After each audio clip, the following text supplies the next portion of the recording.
Anda sepertinya memang ya tidak lebih berharga dari lalat busuk. Sekali lagi saya katakan, Haikal, Anda tidak lebih berharga daripada lalat-lalat busuk. Kalau sampai pers dikekang, tamatlah sudah. Revolusioner banget ini mastermindnya. Sudah pasti jelmaan Fir'aun. Nah, yang nganggur 10 juta, Pak. Kenapa Bapak langsung kepikiran tuh ke pajak, Pak? Bapak kenapa nggak mikirin gitu? Gimana ya kehidupan mereka sehari-hari ya 10 juta orang itu? Karena kalian selama ini hanya diam, rasakanlah hasil diammu. Itu kata-kata saya. Tega-teganya kamu menghina-hina Prabowo Subianto. Tahukah kamu? Nyantai aja, ngopi dulu ngopi, nggak perlu kita kayak gitu. Rakyat udah pada cerdas. Jangan-jangan dulu abang pendukung Pak Jokowi lagi yang dulu ngina-ngina Pak Prabowo. Assalamualaikum warahmatullahi wabarakatuh. Kembali lagi di channel Prayoga Muhammad. Gimana kabar kalian semua? Semoga baik-baik saja ya dan dilancarkan segala rizkinya. Nah, kali ini teman-teman semua ada video ya di mana netizen mengomentari Babe Haikal, di mana karakter Babe Haikal yang dulu lain daripada yang sekarang, sehingga dikomentari oleh abang satu ini. Oke teman-teman semua, langsung saja kita lihat videonya. Pendapat saya gini ya, Caimin itu orang yang ngatain Pak Prabowo. Dia katain ngapain gabung, bermakna ya, ngapain gabung sama orang yang kalah mulu. Masa saya mau gabung sama yang kalah mulu, itu Caimin. Jadi nggak usah ikut-ikut masuk pemerintah gitu ya. Kalau Anies pendapat saya orang yang ngata-ngatain Prabowo dengan nilai 11 dari 100. Juga nggak usah ikut gitu ya. Mendengar pernyataan dari Babe Haikal ini ada dua yang saya ingin lakukan, tertawa dan memaki. Boleh nggak sih memaki? Apa yang dia katakan tentang Muhaimin Iskandar dan Anies Baswedan tidak pantas bergabung dengan koalisi pemerintahan ini, seolah-olah dia lupa dengan video yang pernah dia katakan, membawa-bawa nama Allah, membawa-bawa nama Tuhan, dan bahkan mengatakan, ini ucapan dari Ka'ab bin Malik, yang mengatakan bahwa lalat lebih berharga daripada ulama yang berdiri di depan pintu penguasa. Saya pernah mengatakan seperti itu. Kalau sekarang Babe Haikal ternyata bergabung dengan koalisi pemerintahan, Anda sepertinya memang ya tidak lebih berharga dari lalat busuk. Sekali lagi saya katakan, Haikal, Anda tidak lebih berharga daripada lalat-lalat busuk yang terbukti Anda membawa-bawa nama Allah, bersumpah tidak akan pernah bergabung dengan pemerintahan, tapi ternyata Anda sekarang berada di dalam pemerintahan itu. Teman-teman saksikan video berikut ini. Inilah yang disebut apa? Kata Ka'ab bin Malik. Ka'ab bin Malik bercerita, ini bukan hadis ya, Ka'ab bin Malik yang ngomong.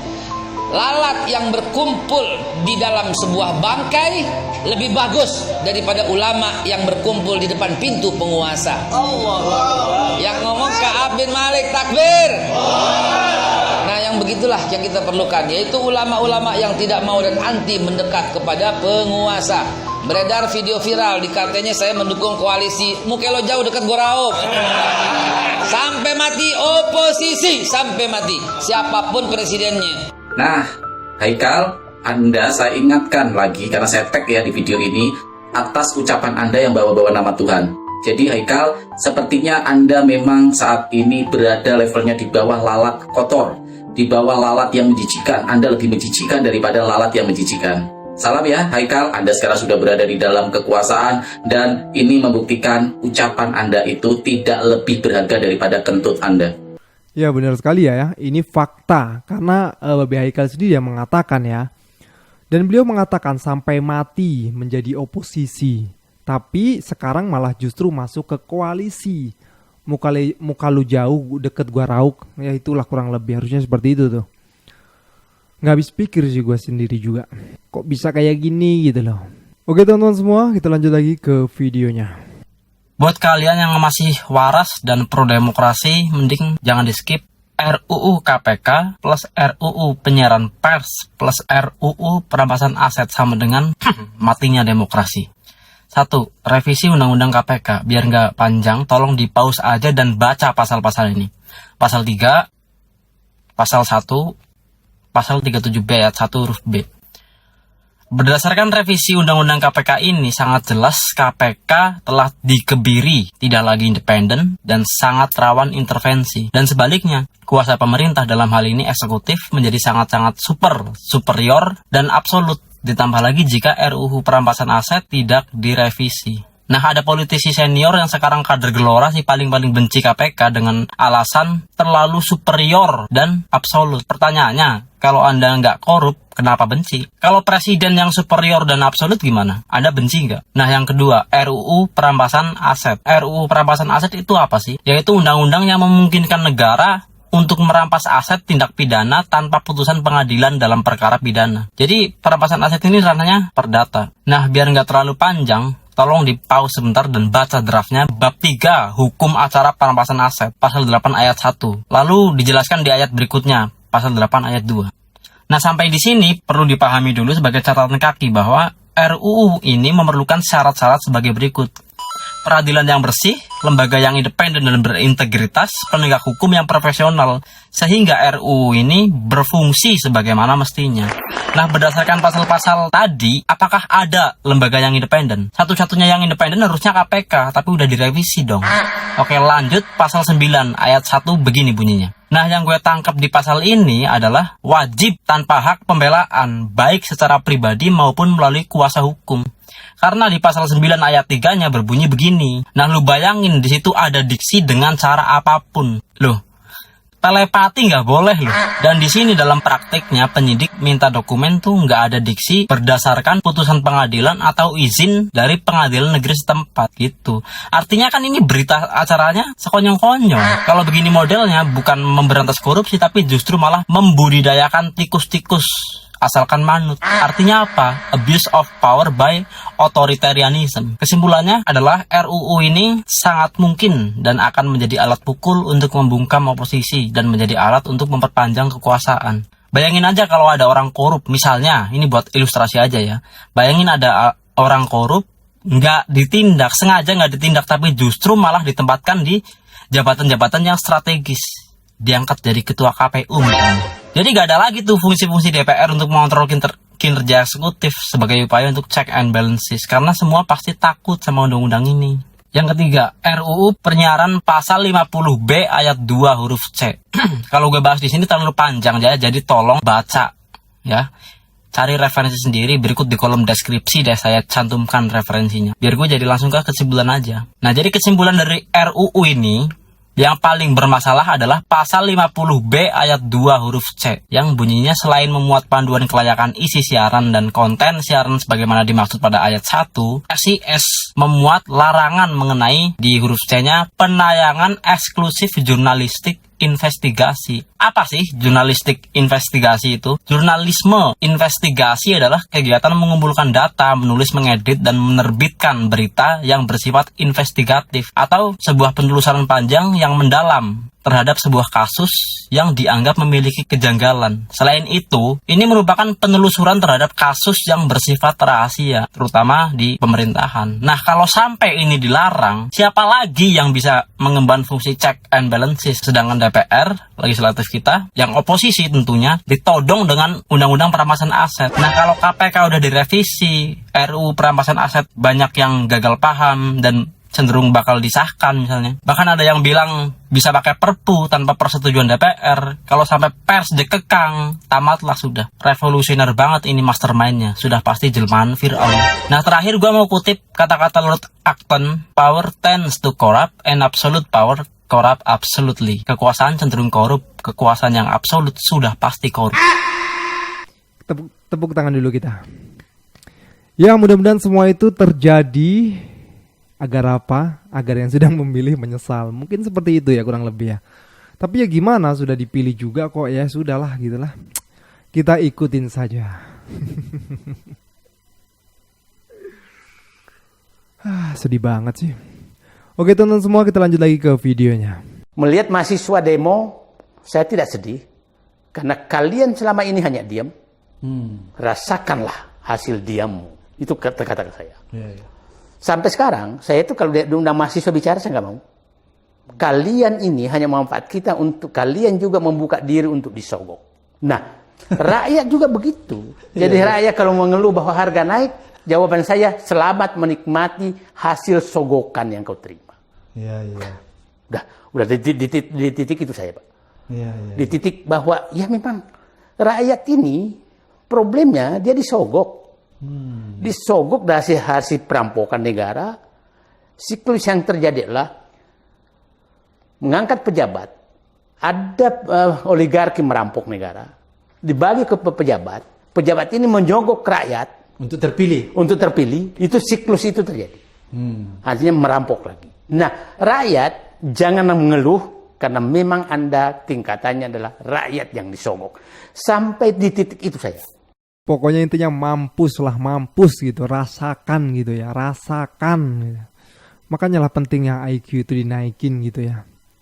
Agar kita bisa berpikir gitu loh, berpikir dengan akal yang bersih. Bagaimana mungkin suara dibeli? Aduh, kan sayang sekali gitu loh.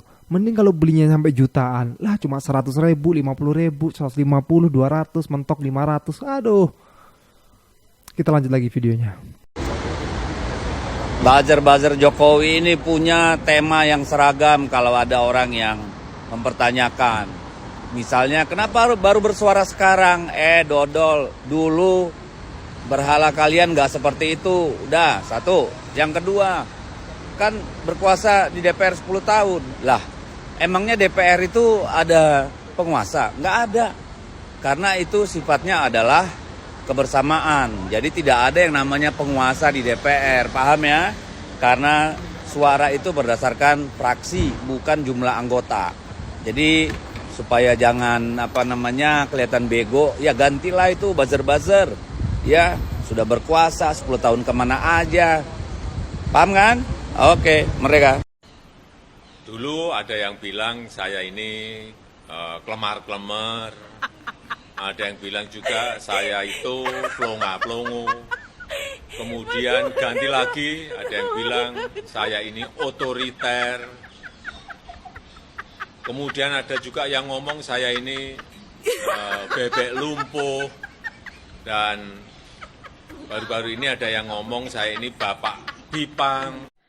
Teman-teman, ada berita baru lagi nih. Selain daripada jajaran Kemendikbud yang bilang bahwa perkuliahan itu adalah kebutuhan tersier, ini ada berita lebih kocak lagi, kita baca ya.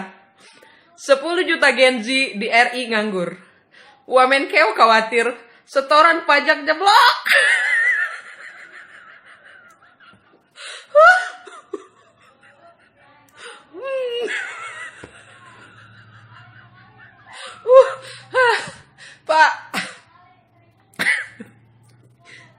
Pak, yang nganggur 10 juta, Pak. Kenapa Bapak langsung kepikiran tuh ke pajak, Pak? Bapak kenapa nggak mikirin gitu? Gimana ya kehidupan mereka sehari-hari ya 10 juta orang itu? Pak, sesekali, Pak. Pikirin dulu, Pak. Pikirin pribadi mereka dulu ya. Nggak usah pemasukan negara dulu gitu, Pak. Ya ampun, Pak. Ya, wajar sih ya. Wakil Menkeu ya, Wakil Menteri Keuangan ya, wajar sih mikirin penghasilan dulu lah ya, penghasilan pajak negara gitu ya, nggak mikirin pribadi. Daripada 10 Gen Z ini, mereka makan apa dan kebutuhan mereka itu dapat dari mana gitu ya kan Pak? Ya kan Pak? Bener deh Pak ya? Di pikiran saya kan Pak, Bapak sebagai Wamenkeu, Bu Sri, kita ajak dulu lah Menteri Ketenagakerjaan nih. Ini kenapa ini ada 10 juta Gen Z ini yang menganggur. Ajak meeting ya kan. Tanya, Bu, ini kenapa ini 10 juta Gen Z ini yang sampai sekarang nggak bisa bekerja nih? Ini kemana nih lowongan kerja di Indonesia nih? Saya kira gitu Pak. Ini Bu, kalau 10 juta Gen Z nggak kerja, mereka makan apa gitu kan ya. Baru tuh yang kedua, pajak dari situ lumayan. Gitu Pak. Gitu kalau dari saya sih Pak. Kalau ibaratnya saya gitu ya, saya berpikir ini berarti pekerjaan daripada Kementerian Ketenagakerjaan ini nggak beres nih, sampai 10 juta Gen Z ini nggak dapat pekerjaan ini, kenapa? Nah, baru deh Pak, baru kita mikirin pajak, benar nggak Pak? Siapa tahu omongan saya ini bisa jadi ide Pak, ya Pak. Saya mau serius sedikit ya. Kemarin saya pernah bahas tentang lowongan kerja sampai pada saat ini. Dan ada seorang tiktokers yang mengunggah bahwa di tempatnya di Serang, Banten sana, mereka kalau kerja itu harus bayar Pak. Harus bayar calo, itu nominalnya nggak tanggung-tanggung Pak. 5-40 juta Pak.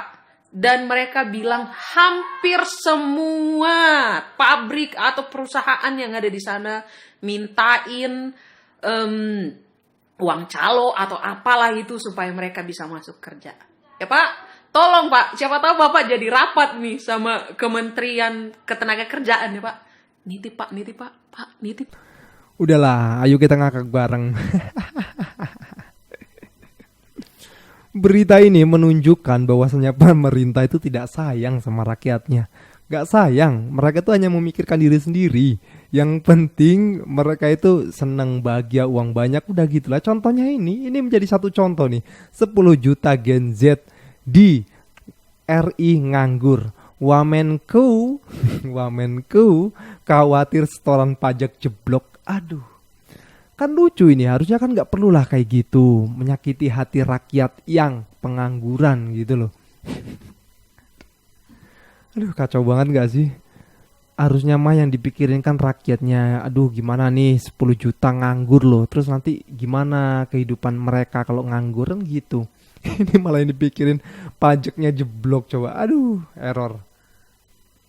Oke, kita lanjut lagi ke videonya ya. Saya pendukung Prabowo Subianto. Jika kalian tidak senang sama Prabowo Subianto, jangan kalian hina-hina, jangan kamu hina-hina, jangan kamu fitnah-fitnah. Atau memang pekerjaanmu tukang fitnah, tukang menghina. Prabowo Subianto adalah seorang negarawan, patriot bangsa ini. Dia mantan prajurit TNI. Dan dia adalah seorang nasionalis. Kebanggaan bangsa Indonesia. Kebanggaan negara Indonesia. Tega-teganya kamu menghina-hina Prabowo Subianto. Tahukah kamu? Penghinaan itu, fitnah-fitnah itu, Selamat siang saudaraku. Emang kenapa kalau abang pendukung Pak Prabowo? Saya 2019 juga pendukungnya bang. Nyantai aja kali, ini negara milik rakyat, bukan milik perorangan. Nyantai. Saya sekarang jadi pendukung Pak Anies. Emang kenapa? Salah? Nyantai hidup nih bang. Emang dapat apa bang? Bela-belain mati-matian. Hah? Gaji tiap bulan. Kami dulu pendukungnya 2019. Mati-matian bela Pak Prabowo. Ya. Biar abang tahu aja. Kalau kami dulu juga pejuangnya Prabowo. Tapi nggak ada sampai segitunya. Malah kami jadi korban di Bawaslu, di Petamburan. Lu kemana bang? Ikut dah berjuang dulu. Kita ini rakyat. Punya hak masing-masing. Saya merasa dikhianati sama Pak Prabowo itu tahun 2019. Makanya sekarang saya milih pemimpin yang mikirin rakyat. Ya. Jadi nyantai aja. Gak usah anggar-anggarkan kekuatan mah. Zaman sekarang gak musim. Ini dipakai bang. Rakyat itu pinginnya semua serba murah. Ngikutin konstitusi undang-undang. Ya. Nyantai aja. Ngopi dulu, ngopi. Nggak perlu kita kayak gitu. Rakyat udah pada cerdas. Jangan-jangan dulu abang pendukung Pak Jokowi lagi. Yang dulu ngina-ngina Pak Prabowo. Sekarang malah jilatin udah sendiri kan. Kalau memang benar abang pendukung Pak Jokowi dulu, berarti abang juga dulu nyaci maki Pak Prabowo kan itu. Jadi nyantai hidup ini nyantai bang. Ini negara demokrasi, nggak perlu unjuk kekuatan. Ya. Salam waras bang. Sehat selalu ya. Yang kita pikirin sekarang tuh tambang-tambang ilegal itu milik Cina itu gimana kira-kira bang?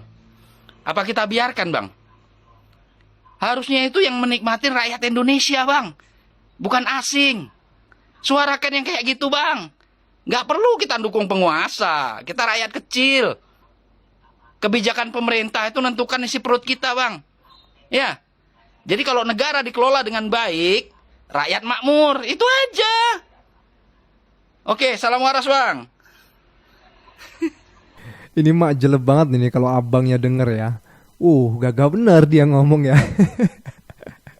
Udah kayak paling hebat sendiri pokoknya. Ya kita ini pernah lah mendukung Pak Prabowo ya. Tahun 2019 ya kita mendukung Pak Prabowo. Tapi ya begitulah. Oke teman-teman semua, udah secukup ya. Jangan lupa untuk berikan komentar dan kritikan kalian di bawah ini. Jangan lupa juga untuk like, subscribe channel ini. Sekian dari gua, Prayoga Muhammad. Wassalamualaikum warahmatullahi wabarakatuh.